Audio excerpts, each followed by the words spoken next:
Welcome to the Campus Energy and Sustainability Podcast.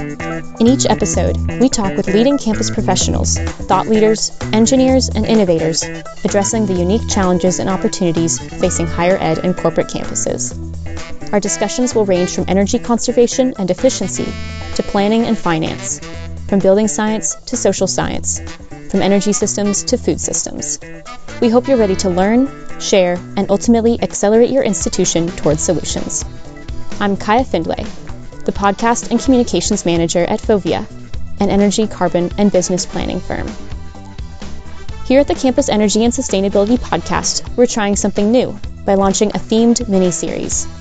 Episodes in the mini-series will be shorter than regular episodes and will seek to explore multiple angles in a common sustainability thread. Our first themed series is called Changing the Climate for Women, and it explores women's experiences in sustainability, energy, and facilities.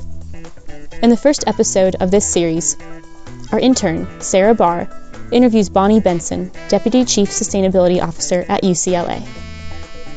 So, Sarah, people may have listened to your episode on a renewable fuel-powered arts community that we released in August, but just in case they haven't, can you briefly introduce yourself and then tell us what we're going to hear in this episode? Sure. So if you missed the episode we released in August, my name's Sarah Barr. I'm an intern from the University of North Carolina at Chapel Hill, where I'm a first-year master's student studying environmental science and mass communication. So that's a little bit about me. And then this episode, like you mentioned, features Bonny Bentzin, who's the Chief Sustainability Officer at UCLA.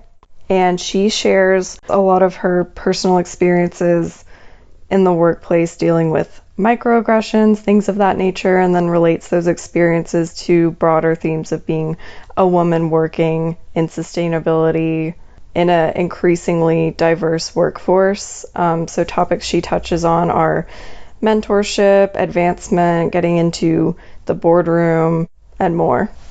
So I think Bonny shares some powerful stories and powerful insights in this interview, and especially for me as a young woman entering the sustainability field, it was really great to get some of those insights and hear the experiences of another woman. So as a young woman yourself about to enter the workforce, what did you learn from this episode and how did it make you feel about your future in the women in the sustainability field? I guess to start, I wasn't really aware that there were still things I didn't know about entering the workforce as a woman, and hearing Bonny's experiences, and also Kayla Dawson will be featuring her episode next month, her experience as well. Listening to them made me aware of these issues that still exist for women in the workplace that I wasn't aware were still problems. So it has sort of prepared me for what's to come and given me a better idea of how I can handle these situations when they arise with maturity in a way that's productive for everyone involved. So I think Bonny shares some powerful stories and powerful insights in this interview. And you have another interview with a woman, Kayla Dawson, coming up. We'll be releasing that next month, and she shares some equally powerful stories. So with these stories, what do you hope listeners will glean from this episode and from those to come? I guess for other women listening to this episode, I hope that they benefit from it in the same way that I did. So I sort of learned about a lot of issues that are still problems for women entering the workforce, especially in more technical, like science areas. And for men, well, I guess men and women both, but mainly men, I would say I hope that it makes them more aware of these issues that still exist under the surface. I think they go unnoticed by a lot of people, and my hope would just be that it raises awareness that some of these issues are still problems that need to be addressed. Awesome. Well, thank you, Sarah, and we look forward to listening to this first episode in the series on women in the sustainability sector. Thanks, Kaya. I hope everyone enjoys it. Well, Bonny, I want to start by welcoming you to the show. We're really glad you could join today for this interview. Yes, thank you so much. I'm really happy to be here. It's an important topic. Well, first of all, could you just give a little bit of background on your current role and how you're involved in sustainability? Currently, in my role, I am the Deputy Chief Sustainability Officer at UCLA, working across the entire sustainability portfolio for the campus and trying to bring together the stakeholders and build strategy and resources and management tactics, change management tactics to help us advance these sustainability goals across this large university, a community of 80,000 people, a daily population. So in a very motivated state. So it's quite fun. So I'll just start off by asking you, what have you noticed about the roles men and women play in the workplace? Have you noticed any differences? So, one of the things that I've experienced quite a bit or observed quite a bit is that women really play a huge facilitation role in the workplace. So they facilitate conversations, they facilitate meetings, but that facilitation role is undervalued. But the reality is that you can't achieve some of these more complex projects without a facilitator or really successfully integrate change management into your organization. And so that's something that I've observed in terms of a skill that isn't really clearly recognized, or if it is grossly undervalued in the workplace. And so I think that's one way that women are undervalued. It's an undervalued skill that is essential to advancing projects, change management, building buy-in, recruiting stakeholders. And I think in the early days of this field, the women outranked the men. It's interesting because that started that way. It's starting to shift a little bit, but it started that way because the biggest part of the role that a sustainability officer plays is this facilitation. It's sort of a merging of business development, stakeholder management, change management, and really all of those things require a lot of facilitation. So that's something that I'm definitely seeing. I've observed from my own experience and observing others that facilitation role, oftentimes, those positions are undervalued.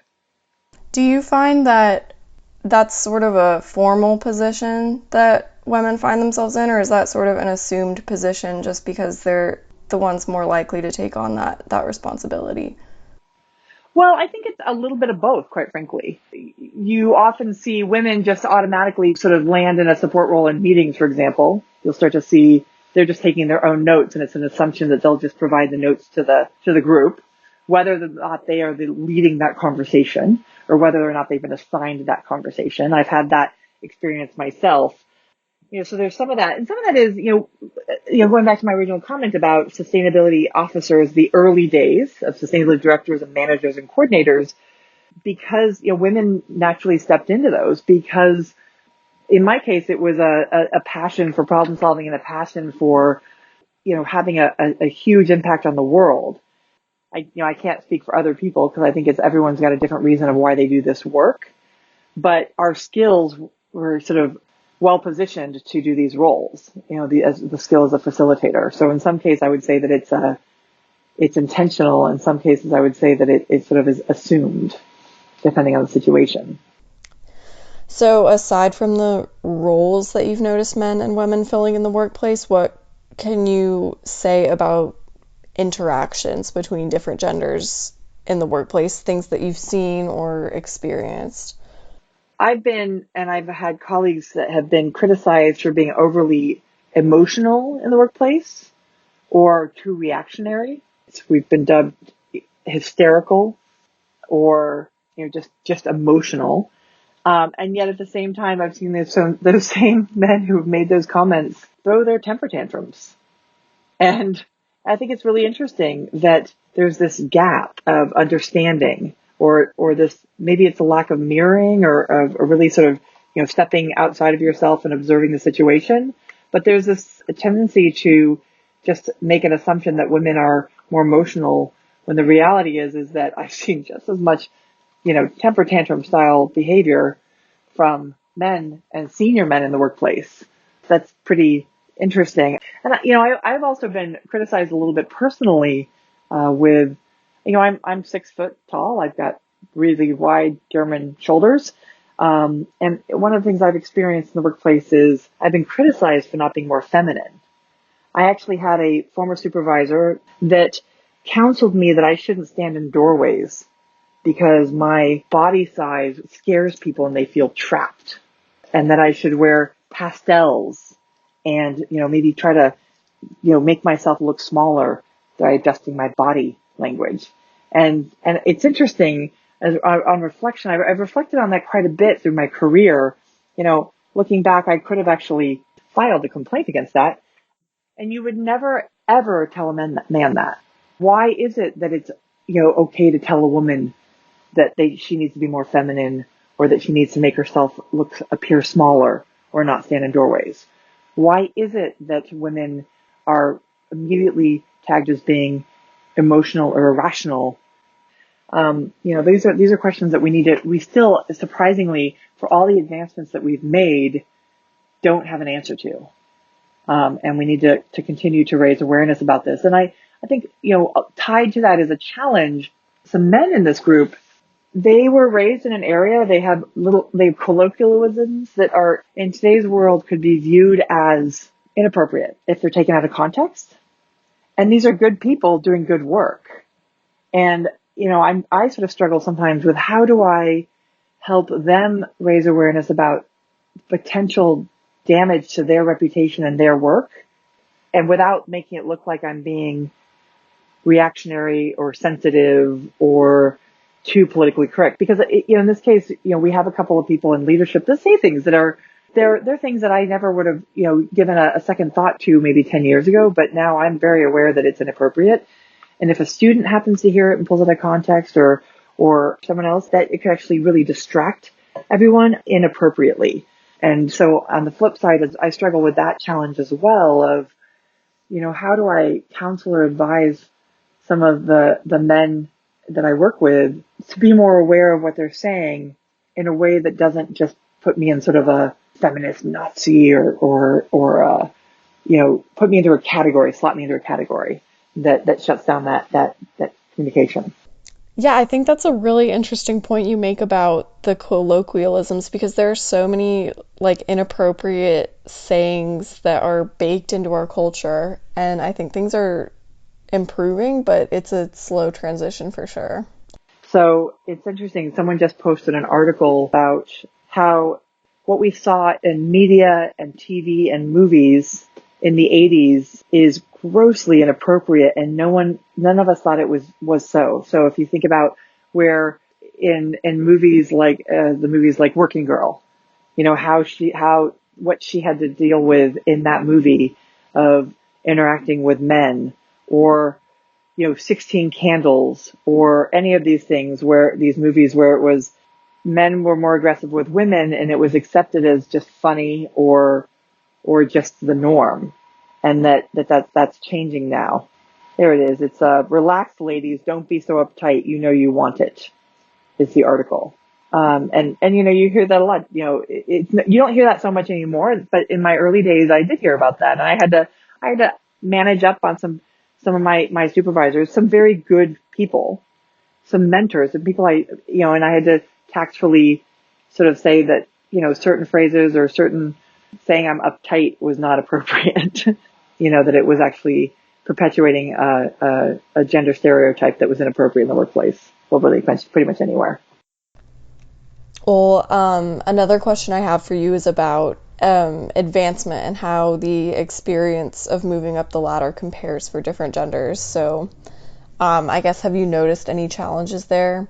I think the other challenge that we face is that, particularly if you go into a boardroom, oftentimes, it's really rare, it's starting to see a shift, but a boardroom, whether it's higher ed or whether it's corporate or nonprofit, it's older white men in those boardrooms. And they've gotten there because they've had the support, the administrative support and the facilitation support behind them, which has been predominantly women. And so I think it's interesting that there's this sense that you can't advance. It's always been white men, and so we're slow in getting into that boardroom. But I think that's such another challenge that we face as well, is moving into that boardroom, proving our value in these leadership positions. And it's changing, but it's slow to change. I participate in an informal national women's higher ed sustainability group. And one of the things we've talked about too is that oftentimes expertise, or, a pedigree, if you will, or a celebrity status that will get you into these higher level positions comes from publishing, and then the publishing gets you into speaking engagements, and that gets you into these higher positions. And I think that because women play this facilitation role, fewer women are publishing, and that's having an impact on our ability to advance. Do you mean publishing articles, publishing books? Articles, books, yes. Some of the men that I see that they're very successful in the sustainability work, they've gotten there because they've published, and actually in some cases they haven't published, they've edited, they haven't written, they've edited a book, and so it's an interesting challenge. And so we talk a little bit about how do we support each other in setting some targets or goals and achieving those goals. How do we leverage each other's strengths? This group got together originally because it was the thinking that men get together in golf and they sort of kind of help each other advance that way, through conversations and positions and opportunities. And so the idea was that, women tend to compete a little bit because we're all trying to fight our way up to the top. And so women need to stop competing as much with each other and start supporting each other. And so that's what this group is about. Well, we've had some of our membership in the last couple of months have some opportunities offered to them that they've brought back to the group to discuss. And it's interesting that some of the conversations that have been had about should I take this position or whatnot have been centered around I'll never see my child, or I'll have less time with my child, or I won't be as strong for my family, or, and it's surprising. Or one of the comments that was made was I'm afraid I'll have to work so hard, when many men at the levels that these women are at have support staff, administrative staff, so that they can focus their efforts or times on really strategic, productive work instead of, calendaring, which is important. But if you've got someone who's in a senior position, ideally it's because they're there because they've got some additional skills around organizational strategy building or stakeholder management that you want to leverage. So, speaking of making it into the boardroom, do you think publishing is the main access point, or what are some other good means of advancement? Well, I think that one sense is, how do you get to the boardroom? You get to the boardroom because of your experience and your notoriety, and I mean, I'm using notoriety in a good way at this point, of either something you've accomplished or a message you're delivering, or expertise that you have in a topic. But how do you get noticed? That's the question. And sometimes you get noticed through mentorship, and I try to do my fair share of mentoring now, because when I was at my first job in higher ed at Arizona State University, I had someone, in this case, he was a man, who saw value in me and took an interest in seeing me advance just from the pure value of seeing me advance and do great work. And the agreement was, the unstated agreement was that I'd pay it forward. And so that's something that mentorship plays a key role, but it's important to find a mentor that has that vision and interest, that they're not looking at it in their own self-interest, except that his satisfaction of seeing his input on people show results. But, that's the important thing of finding a good mentor. I also think that it's important to have, in addition to sort of finding a good mentor, typically programs are set up strictly for more experienced people to mentor inexperienced people. The reality is that experienced people need ongoing mentorship as well. And so that's where peer-to-peer mentorship comes in. And that's where, for example, this conversation I have with this group of women nationally comes in. We can bounce ideas off each other, give a different perspective. I give some very differing perspectives to, the women that were looking at these opportunities when they spoke about them, including, you need to be more persistent about, what sort of resources are required for you to take on this role, because certainly a man would. I have no problem saying that. And serving on boards, trying to be more active. Now, the challenge there is, if you're active in these nonprofit organizations or these advocacy organizations, you have to be careful. And unfortunately, we have to be careful. You can be dubbed as, hysterical if you choose the wrong organization because it's too on the fringe. Or you can just fall into a role of having to, being more of a supporter than a vocal person. And so I think it's thinking about how do we continue to help each other advance. What is some advice that you would give for improving interactions in the workplace, for improving communications? But some advice that I give is really, sometimes I think that we don't know how to take criticism or critique, and we also don't know how to deliver it. So I think that people need to learn how to deliver feedback. I think that's a lost art. But we also need to learn how to take feedback.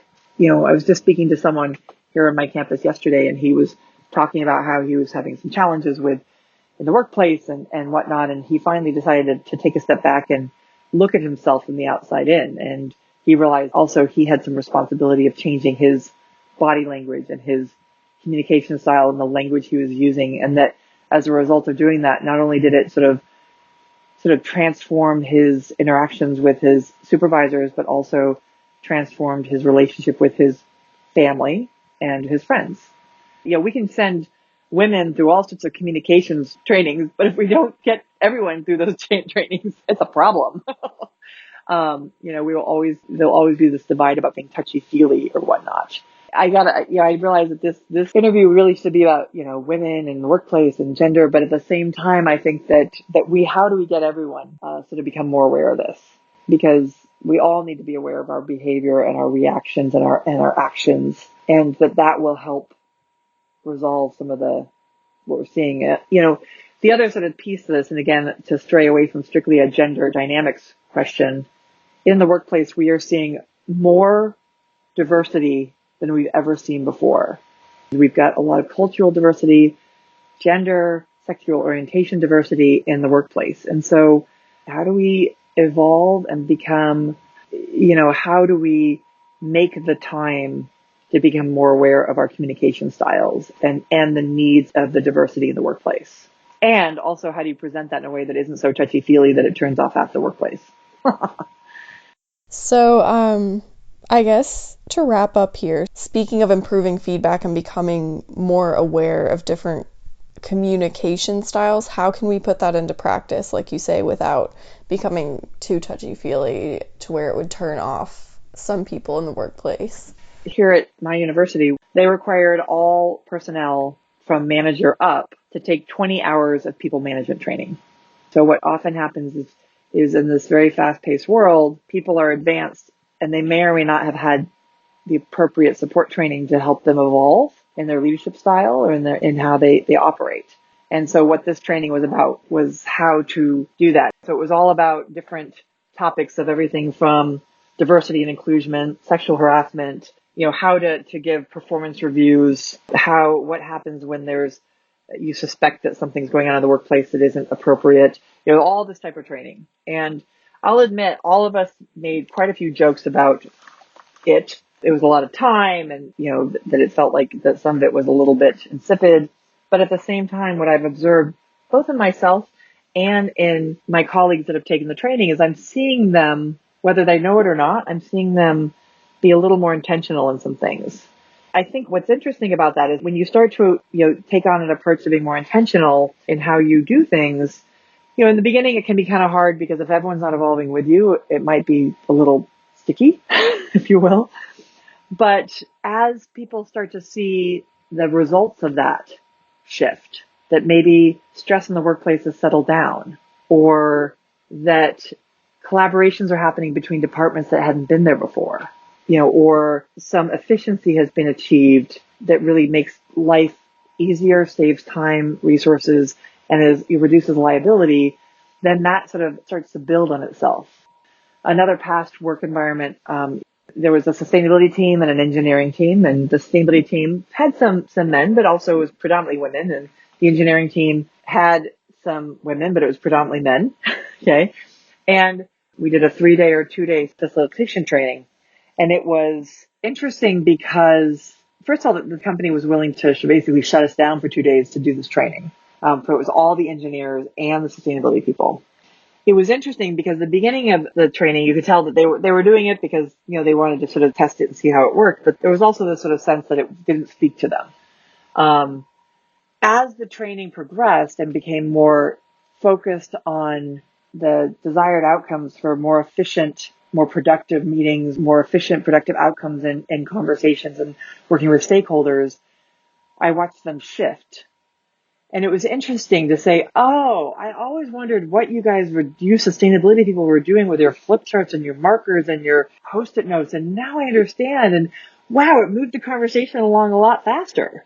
And so, it's an example of where making training, certain core trainings available across the board, it made those engineers, mostly men, some of them were women, more productive. It's not a gender thing. That was just a experience or skills or sector thing in terms of what is in their toolbox that they have learned through their trainings. So again, I know we're off the topic of gender, but if we're going to actually increase understanding and increase an awareness in the workplace, it can't just be about men or women. It's got to be training across the board. Right. I think that's a really important point. Well, it's been really great talking with you today, and thank you so much for coming on the show. It's been great having you. Thank you. Glad to be here. All right. Thank you, Bonnie. All right. Take care. Bye-bye. That's it for this episode. If you'd like to follow the show on social media, we are on Twitter @EnergyPodcast, and also now on LinkedIn. Just search for Campus Energy and Sustainability Podcast. You can also visit our website at campusenergypodcast.com. If you'd like to support the show, please consider leaving a rating or review on iTunes or sending a link to a friend. As always, thanks for listening.